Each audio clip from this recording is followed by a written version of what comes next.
Ողջույն Աննա ջան, շնորհակալ եմ հրավերս ընդունելու համար եւ վստահ եմ բովանդակալից հետաքրքիր զրույց պիտի ունենանք կանայք, մեր իրավունքները եւ մեր հնարավորությունները 21-րդ դարում թեմայով։ Շատ ուրախ եմ հրավերի համար, շնորհակալություն։ Իրականում այսօր ավելի շատ ուզում եմ կենտրոնանանք եւ խոսենք մեր հնարավորությունների մասին եւ ինչպիսի խոչընդոտների ենք առերեսվում, որոնց մասին երբեմն խոսում ենք, երբեմն լռում ենք, երբեմն կարծում ենք, որ ուժեղ լինելու կարևոր գաղտնիքը հենց դրանում է, որ դու լռես, լուր տանես եւ հաղթահարես այդ ամեն ինչը, այնինչ երբեմն պետք է կանգնել,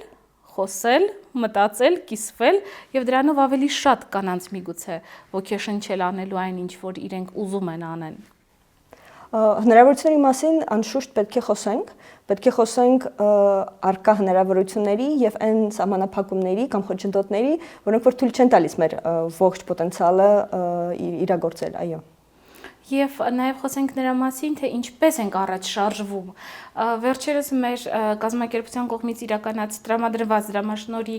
շրջանակներում Գյումրիում մենք ունեինք ցուցահանդես, թե վերջին 100 տարվա մեջ ինչպես է փոխվել կանանց կյանքը, առօրյան, իրավունքները,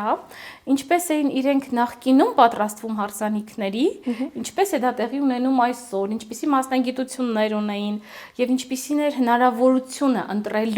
ընտրության, թե ինչպես ինքնարեալիզացվել, ապրել, տեղաշարժվել անգամ եւ շատ հուզված էի իրականում կանգ առնելով, հասկանալով, որտեղից ուր ենք եկել, բայց դա չի նշանակում, որ սա բավարար վիճակ է, որտեղ մենք հիմա այսօր գտնվում ենք։ Այսօր միգուցե ավելի շատ մարտահրավերներ ունենք հաղթահարելու։ Շատը վստահ չեմ, գուցե այլ մարտահրավերներ են, այսինքն կյանքի զարգացման ընթացքում չեն պակասում մարտահրավերները, տարբեր պատճառներով, իրականում եթե համեմատենք, ճիշտ է, եթե հատկապես վերցնենք ժամանակագրային առումով, եթե համեմատաբար վերջին ժամանակահատվածը վերցնենք սովետական միության շրջանակներում կանանց դերը, այդ թվում նաև ավանդական հասարակություններում ինչպես փոխվեց եւ ինչպես հորդորվեցին, այսպես ասած, անցնել աշխատանքի եւ ինչ որ դեր ստանձնել, այդ թվում նաև պատերազմից հետո ստեղծված իրավիճակով պայմանավորված եւ այլ կարիքներով, հետագայում դա ինչպես ազդեց, այդ թվում նաև հասարակությունում ձևավորված կարծրատիպերի, թե որ մասնագիտությունը կնոջ համար ընդունելի է, որը ոչ։ Ասեմ դες, որ մինչև վերջերս վստահ չեմ, որ վերջապես այդ որոշումը իրականում չեղյալ համարեցին, բայց շուրջ 10 տարի առաջ հետազոտություն էին անում Հայաստանում մասնագիտությունների, հենց կանանց վերաբերյալ մասնագիտությունների մասին, պարզեցինք, որ սովետական միությունից մնացած նախկին սովետական երկրներում մինչև հիմա գործում էր որոշում, որով արգելվում են կոնկրետ մասնագիտություններ կանանց համար։ Ու Հայաստանում մոռացել էին դա չեղարկել, այսպես ասած, ուժի մեջ էր մնացել ու բավականին հետաքրքիր էին, այսինքն գուցե այն ժամանակ ու հիմնականում շեշտը դրվում էր ֆիզիոլոգիական առանձնահատկություններով պայմանավորված վտանգներից փրկելու կամ այսինքն գործադիրի կամ այդ օրենսդիրի պատկերացմամբ փրկելու կանանց, ինչ որ վտանգներից ու ռիսկերից, ու շատ հետաքրքիր էր, հիշում եմ, որ մինչև երևի 10 տարի առաջ դեռևս Սիդոյում, այսինքն Մայքի համապատասխան մասնագիտացված կոմիտեներում Հայաստանին այդ առաջարկությունները արվում էր, այսինքն չեղարկել գոնե դա։ Գուցե գործնականում դա այլևս ոչ մեկ չէր կիրառվում, բայց միայն այն հանգամանքը, որ օրենսդրության մեջ այդ սահմանափակումը կա, արդեն շատ բանի մասին էր խոսում։ Նաև շատ հետաքրքիր է տեսնել հատկապես օրինակ անվտանգության համակարգում կանանց դերի ու մասնագիտացման տեսանկյունից ընկալումները։ Ես միշտ օրինակն եմ բերում, երբ որ մի քանի տարի առաջ, երբ որ այդ ունեվ ԵՀԿ-ի աջակցությամբ Հայաստանի ոստիկանության հետ աշխատելով փորձում են խթանեն կանանց ներգրավումը տարբեր ոչ գրասենյակային մասնագիտություններում, ոստիկանության համակարգում եւ այլն, եւ ունեցանք այդ ժամանակ համայնքային ոստիկանություն, հրեշտակները ունեցանք, երբ որ արդեն տեսնում ենք, որ կինը համազգեստով փողոցում տղամարդ գոլեգայի հետ քայլում է, եւ այդ ընկալման վրա մեծ ազդեցություն ունեցավ, որտեղ ասում եմ, այդ օրինակը որ բերում եմ, եղբորս երեխաները փոքր էին, 4 երևի 6 տարեկան, խաղում են միասին, տղա եւ աղջիկ են, խաղում են միասին մեքենաներով։ Եվ մի պահ աղջիկը ձեռքը գցում է, վերցնում է ռազմական մեքենա։ Եղբայրը ասում է, չէ, չես կարող դրանով խաղալ, այնտեղ հարցնում ենք ինչու չէ, որտեվ սա միայն տղաների համար է, բանակը միայն տղաների համար է, բայց կար նաև ոստիկանական մեքենա ու հարցրեցի, ասեցի, իսկ ոստիկանական մեքենայով կարող է խաղալ։ Ասաց այո, առանց երկմտելու։ Ասեցի ինչու։ Ասաց որտեվ ոստիկան կին կա։ Այսինքն դա իրականում հատկապես երեխաների ընկալման վրա ազդում է, այսինքն տեսնում ենք մենք ինչ որ մասնագիտություն կինը կարող է անել, թե ոչ։ Այլ երկրներ, երբ որ գնում ենք, տեսնում ենք, որ կարող է եւ ավտոբուս վարել, տրամվայ, տրոլեյբուս եւ այլն, հա, ասենք, այստեղ Հայաստանում մենք ունենք տրոլեյբուսավար կանայք ու դա իրականում շատ հետաքրքիր էր տեսնել, որ հնարավոր է։ Ըստ էության, այո, այդ կարծրատիպերը փոխվում են հնդածս, բայց մենք ունենում ենք համապատասխան սահմանափակումներ, այո։ Եվ ժամանակ է պետք դրա համար, եւ այստեղ մի շատ կարեւոր դերակատարում կա role model, հա, մոդելային կերպարներ ստեղծելու իմաստով, հաճախ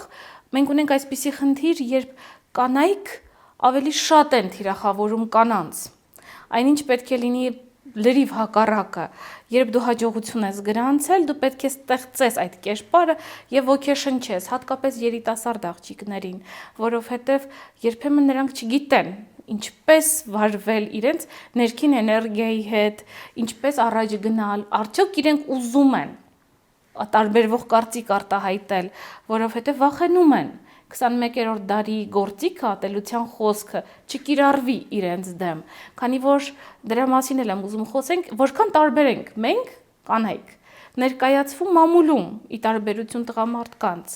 Ես չեմ հիշում ինչ-որ դեպք, երբ քննարկվի այս կամ այն տղամարդու սանրվածքը, քիթը, արդյոք նա ժպտում էր, արդյոք ըստ պրոտոկոլի էր հագնված,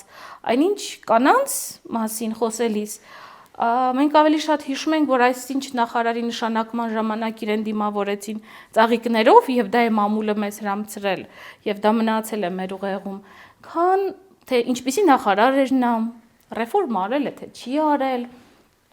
այս մասին մի փոքր խոսենք։ Իրականում մեդիայի դերը շատ կարևոր է եւ բացասական հետևանքներ կարող է ունենալ կարծրատիպերի ստեղծման, ատելության խոսքի զարգացման եւ հակառակը, կարող է ներազդել եւ փոփոխել մեր ընկալումները եւ մեդիան եւ ֆիլմերը, սերիալները եւ այլն, այսինքն այդ գործիքը սենց տենց ազդում է մեր կարծիքի ձևավորման վրա։ Եվ ճիշտ նկատեցիք, ընդհանուր առմամբ ցավոք սրտի կանայք ավելի դաժան են լինում կին պաշտոնատար անձանց կամ աչքի ընկնող գործունեությամբ զբաղվող կանանց նկատմամբ, քան տղամարդիկ ինչ-որ դեպքում, գուցե եւ համարում են, որ կարող են իրենց թույլ տալ ավելի քննադատ լինել, քան տղամարդիկ եւ այլն, ու սոցիալական ցանցերի զարգացման համատեքստում ատելության խոսքը շատ ավելի ակնհայտ է դառնում։ Մյուս կողմից շատ հետաքրքիր է իրականում տեսնել ու հասկանալ, հիշում եմ տարիներ առաջ ինչ-որ հեռուստատեսությամբ հարցում էին անում փողոցում մարդկանց, արդյոք մեր սահմանադրությամբ թույլատրելի է, որ կինը լինի նախագահ։ Ու որոշ մարդիկ, այդ թվում նաև կանայք, ասում են ոչ, առանց երկմտելու, այլ հարց է, ինչու չեն կարդացել սահմանադրությունը, բայց ընկալումներն էլ շատ հետաքրքիր, որ առանց երկմտելու մարդիկ այդպես են կարծում։ Նույնը հիմա, ասենք, մենք տեսնում ենք, եթե համեմատենք այս վերջին տարիների ընթացքում, մենք ունենք շատ ավելի մեծ ներկայացվածություն քաղաքական կյանքում կանանց, հասարակական կյանքում, եւ նախարարի պաշտոններում, եւ ազգային ժողովում ավելի մեծ ներկայացվածություն ունեն։ Եւ կրկին պաշտոնին նշանակելիս ավելի շատ քննարկվում էր սերը եւ տարիքը, տեխնացուի, այլ ոչ թե մասնագիտական ունակությունները, անցած ճանապարհը եւ այլն։ Երիտասարդ տղամարդ պաշտոնատար անձանց առումով ճիշտ եք նկատել, ավելի շատ խոսում են նախկին փորձի մասին, գուցե մասնագիտական կամ աֆիլիացումների մասին, բայց կրկին չեն խոսում, որ երիտասարդ է, աչքերը կապույտ են կամ ինչ որ այլ ֆիզիոլոգիական հատկությունների մասին։ Պետք է նշեմ, որ դա միայն մեր հասարակությանը բնորոշ բան չէ։ Դա ցավոք սրտի շատ հասարակություններին բնորոշ է եւ իրականում այդ խնդիրը հատկապես քաղաքական կյանքում կանանց նկատմամբ բռնության խոսքը գնում է ոչ միայն ֆիզիկական բռնության մասին, այլ հենց ավելի շատ հոգեբանական։ Ու ցավոք սրտի վերջին տարիներին դա ակնհայտ է, կարծում եմ անհերքելի փաստ է, մեր հասարակությունում ատելության խոսքի առանց բարձր դիրարում կա, այսպես ասած, բայց կանայք հատկապես հասարակական եւ հանրային կյանքում ակտիվ կանայք ավելի շատ են թիրախավորվում ու դրա դեմ կարծես թե քաղաքականություն մենք չունենք, հա, որ եւ էթիկայի տեսանկյունից, հա, որ ԶԼՄ-ներն փոքր ինչ ավելի զուսպ լինեն կամ գուցե մտածեն հետևանքների մասին, այսինքն այն հետևանքների, որոնք կունենանք մենք ընդհանուր առմամբ, հա, հասարակության վրա։ Եվ ընդհանուր կարծում եմ, որպես պետության կառավարություն այդ հարցին գուցե եւ շատ ուշադրություն չենք դարձնում, արդյունքում մենք թեև քանակական առումով գուցե ունենք աճ, հա, կանան ավելի շատ քին նախարար ունենք կամ այլ պաշտոններ զբաղեցնող կամ ԱԺ-ում ավելի շատ պատգամավոր ունենք, բայց միևնույն է երիտասարդ կանայք, ովքեր որ ունակ են, կարողություն ունեն, ցանկություն ունեն կարևորը, հա, ավելի ակտիվ լինել հանրային կյանքում, միշտ մտածում են, արդյոք ես պատրաստ եմ անցնել այս հոգեբանական բռնության շղթայի միջով, արդյոք դա արժի անել, թե ավելի լավ է շարունակեմ աշխատեմ չԵրԵՎԱՆ ու չստանամ այդ կոմենտներ, այդ ում նաև սոցցանցերում։ Իրականում երևի ամենազգայուն թեմային ենք մոտենում այն իմաստով, որ կանայք այո աշխատում են, կանայք այո աշխատաշուկայում մեծ դիրք են զբաղեցնում, բայց արդյոք նրանք որոշում կայացնողների սեղանի շուրջ են եւ արդյոք ակտիվ դերակատար են որոշումների կայացմանը եւ օրինակ, հա, եթե օրենքը քվոտավորում է նախատեսել եւ այսօր մենք ունենք շուրջ 30% ներկայացվածություն պարլամենտում, շուրջ 26% ավականիներում, բայց մենք չունենք ոչ մի մարզպետ կին այսօր։ Սա իրականում դերերով պայմանավորված իհարկե անկալումներ էր, այսինքն թիմում պատրաստ մարդկանց, որտեղ սա նշանակովի պաշտոնների ու ընտրովի պետք է դա տարբերենք իհարկե։ Քվոտաները իրենց դերը կատարեցին, պետք է խոստովանենք, երբ որ տեսնում ենք, որ մենք սկսել ենք պայմանական 10 տարի առաջ 10-11% ներկայացություն ունենալով, հիմա մենք ունենք 30-ից ավել, այդ իմաստով մենք հասել ենք այն թիրախին հարկադրելով ներգրավել կանանց։ Այստեղ այլ հարց է, արդյոք բովանդակային կամ որակական իմաստով եթե թարգադրանքը չլիներ, արդյոք այս կանայք կցանկանային մասնակցել, թե իրենք ընդհանրապես թիվապահովող են, այսինքն ունեն, ինչպես նշեցիք, ակտիվ ներդրում, այդ թվում նաև իրենց կուսակցություններում որոշումների կայացման վրա կարծիք հայտնելու եւ այլն, ոչ միայն որոշում ընդունելի սկվարկելու իմաստով, հա, այսինքն գործողություն, զուտ գործողություն կատարելու իմաստով։ Նույնը մենք տեսնում ենք, որ կարծես թե աննախադեպ քանակությամբ կին նախարար ունենք, հա, եթե տենց համեմատենք, հա։ Նախկին ժամանակներին համեմատած է իհարկե։ Ինչը կրկին մի կողմից ողջունելի է, բայց մյուս կողմից մենք տեսնում ենք, ու շատ հետաքրքիր է, որ հիմա մենք ունենք եւ գլխավոր դատախազ եւ արտադրության նախարարն ու մակինում էլի ունեցել ենք, հա։ Այսինքն ոչ միայն այն պաշտոնների առումով, որոնք որ համարվում էին կանացի, այսպես ասած, օրինակ, երբ որ մենք ունենք սոցիալ նախարար կին, դա կամ կրթության նախարար կին, դա գուցե ոչ մեկին չի զարմացնում։ Բայց երբ որ դու ունես գլխավոր դատախազ կին կամ այլ ինչ-որ, այո, ներքին գործերի նախարար կին, դա առաջին հայացքից ու դիմադրություն կար վստահ եմ, հատկապես քրեակատարական ծառայության պետ երբ որ կին նշանակվեց, միանգամից այդ կարծրատիպերը ջրի երես դուրս եկան ակնհայտորեն առանց քննարկելու ունակությունները մասնագիտական, ինչպես նշեցինք։ Ու դա շատ ցավալի է, երբ որ մենք փոխանակ լրացուցիչ ազդակներ ու ինչ որ հնարավորություններ ստեղծենք կանանց համար հորդորելու, փոխանակ ամեն առումով նկատի ունեմ որպես հասարակություն եւ ԶԼՄ-ի դերը եթե առանցին վերցնենք, հա, ցույց տալու լավագույնս ներուժը, հնարավորությունները, աշխատանքը գնահատել կամ չգնահատել, այսինքն գնահատել իրոք աշխատանքը մասնագիտական, ոչ թե ինչ գույնի բաճկոն հագավ եւ այլն։ Հակառակն ենք փորձում անել, դրանով նաեւ մենք նշաձողն ենք իջեցնում, այդ թվում նաեւ մասնագետների ընկալման առումով, անկախ նրանց կին են թե տղամարդ։ Այսինքն ինչն ավելի կարեւոր, ես հագնեմ ինչ որ ժամացույց, որ քննարկման առարկա կլինի, թե իմ ելույթում ինչ կասեմ, ինչ շտադրումներ կդնեմ ինչ որ հարցի շուրջ։ Իսկ մենք կարծես թե բարձրացնում ենք մեր ընկալումները կյանքի եւ կարեւոր հարցերի շուրջ։ Մյուս կողմից պետք է ասեմ, որ սա ինչ որ չափով նաեւ տրենդ է, այդ ու նաեւ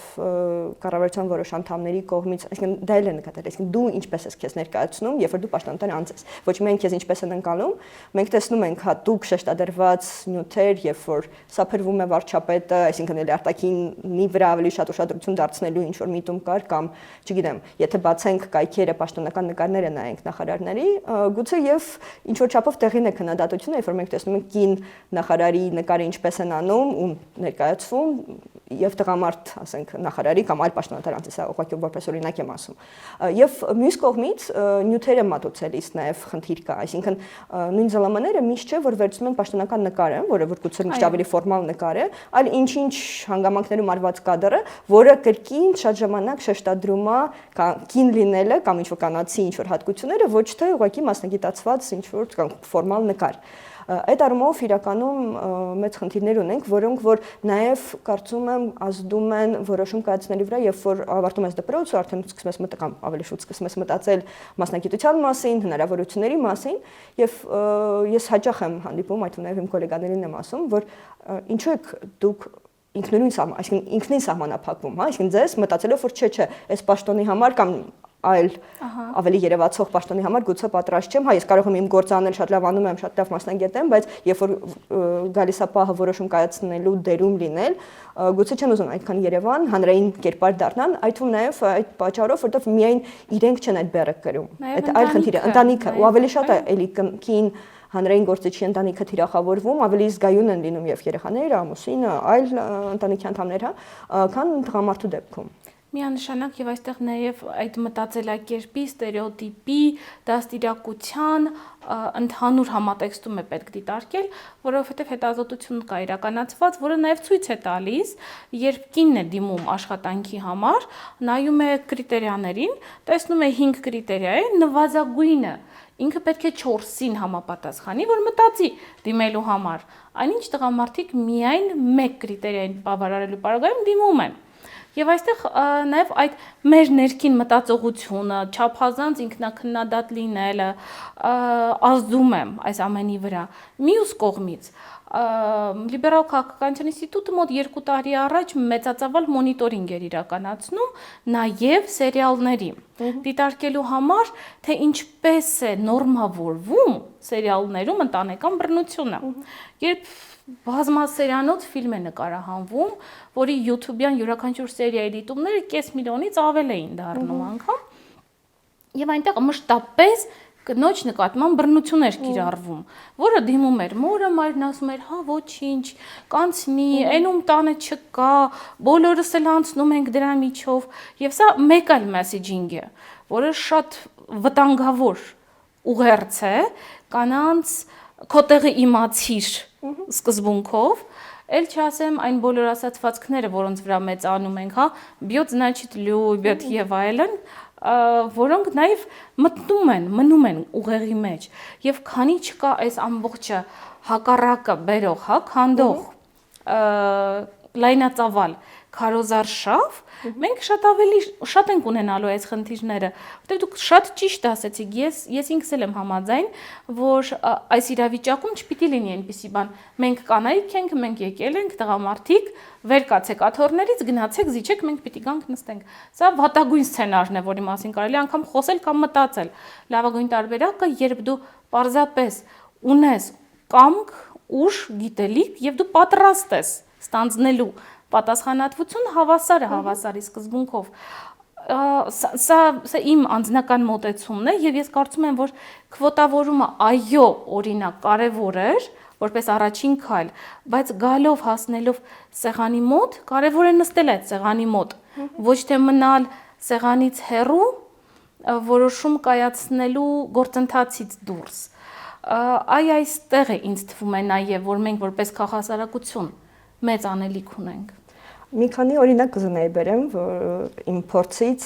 ասելու, թե իրոք ինչ պատնեշներ կամ սահմանափակումներ մենք եւ մեր համար ենք ստեղծում որպես կանայք եւ ստեղծում են եւ դրանք կամ պետք է պատրաստ լինես հաղթահարել կամ իրոք հրաժարվել ինչ-որ ստանձնած դերից։ Ասեմ, որ իմ ընտանիքում միշտ սատարել են, հա, աջակցել են իմ որոշումներին, այսինքն որևէ տենց խնդիր ես չեմ ունեցել, բայց միևնույն է, ինչ ձեր բերած օրինակներից մեկով ես էլ եմ անցել, եւ երբ սովորում էի Ժնևում համալսարանում internship-ի հնարավորություն կար ու կոնկրետ ինչ որ չափանիշներ կար։ Ես կարդացի, տեսա, որ դրանցից մեկին չեմ համապատասխանում, ու դա ֆրանսերեն լեզվի իմացությունն էր, որը նշված էր որպես պարտադիր նախապայման, անգամ չդիմեցի։ Ունեի համակուրսեցի, ով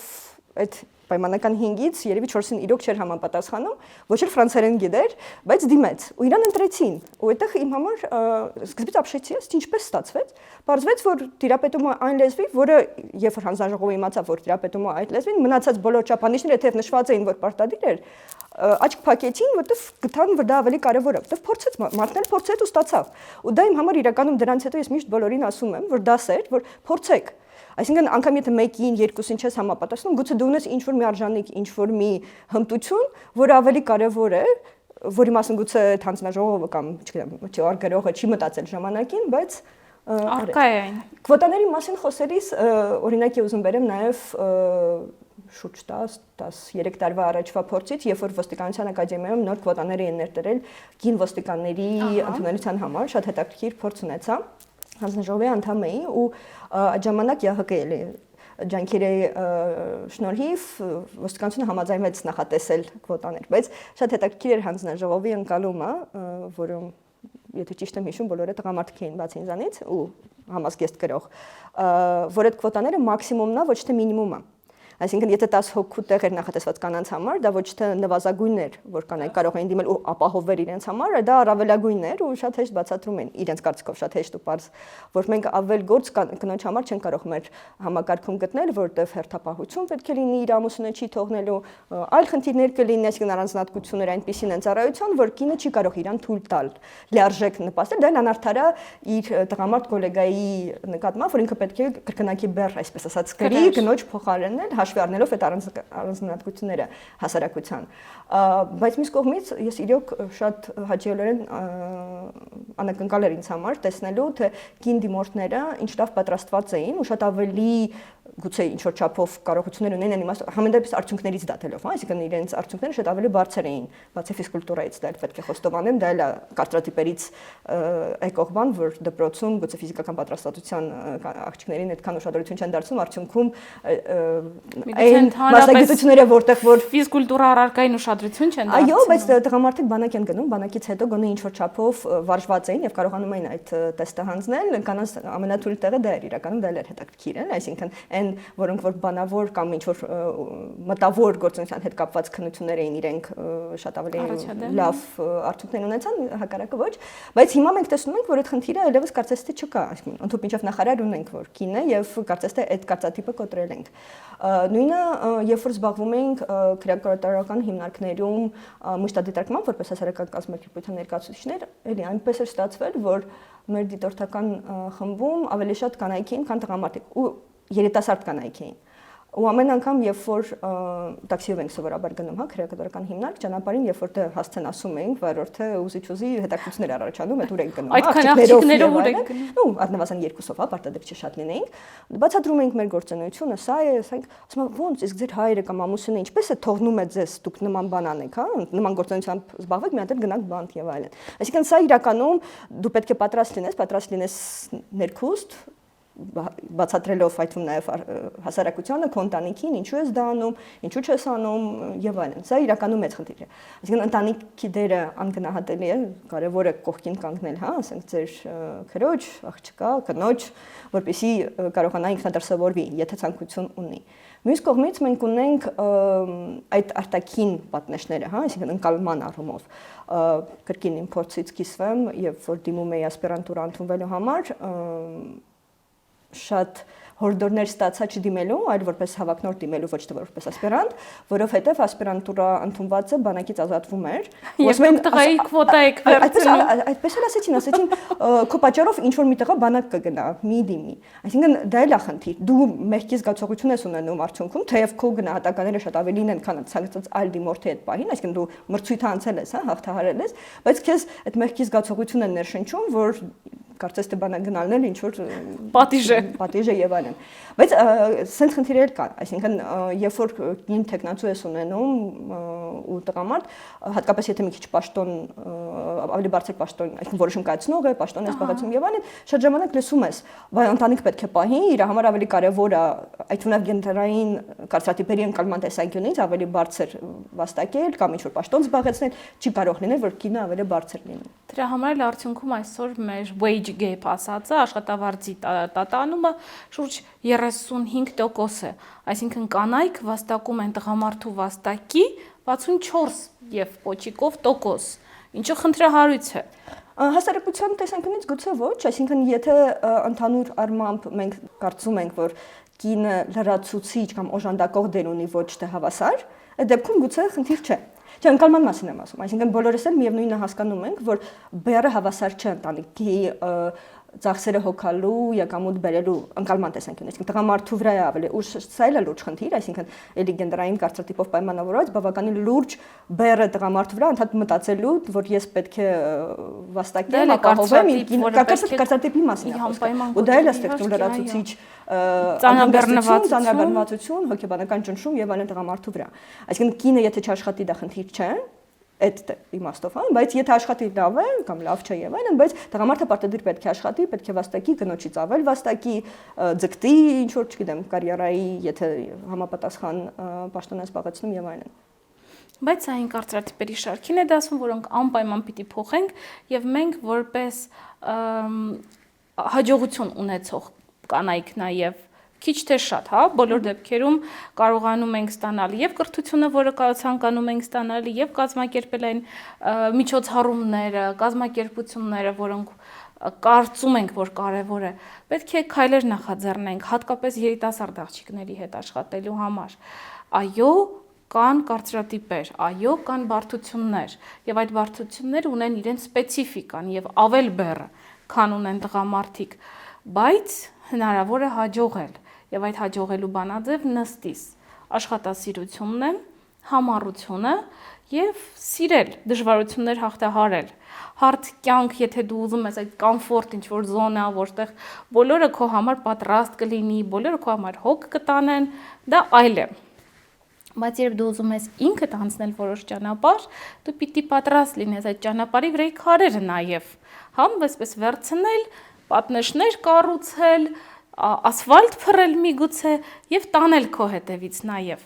որովհետեւ մի բան է մեկ կնոջ հաջողության պատմությունը եւ մեկ այլ բան է, որ բոլոր կանայք հաջողեն։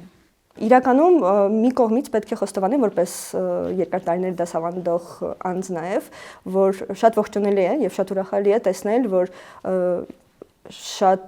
ավելի շատ աղջիկներ ավելի ակտիվ են լինում։ Տխուր է այն իմաստով, որ տղաները գուցե իրենց դերն են մի քիչ ավելի պասիվանում, սովորելու ձգտման իմաստով, բայց շատ ենք տեսնում, հա, որ կամ նոր մասնագիտություններ, որոնք որ ժամանակին գուցե չէին ընկալվում որպես կնոջ մասնագիտություն, բայց տեսնում ենք, որ ավելի շատ իգական սեռի ներկայացուցիչներ են զբաղեցնում այդ ձգտում են, կարիերա են ունենում, այլ հարցը իրոք պետք է տարբերակենք հանրային կյանքում երևացող կերպար դառնալը, այդ բոլոր խնդիրներով, ատելության խոսքը պատրաստ լինելու լսելով, դա արհամարելով եւ այլն։ Եվ այլ պաշտոններում այլ մասնագիտության համատեքստում, հա, առաջ գնալը։ Ու պետք է ասեմ, որ շատ ավելի ինքնավստահ, ինչ որ թիրախներ ունեցող սերունդ ենք մենք ունենում, որին պետք է աջակցենք։ Մյուս կողմից պետք է նշեմ, որ հանրային մեսիջները շատ կարևոր են։ Լինի դա ԶԼՄ-ների միջոցով, սիրալները նշեցիք, հա, որպես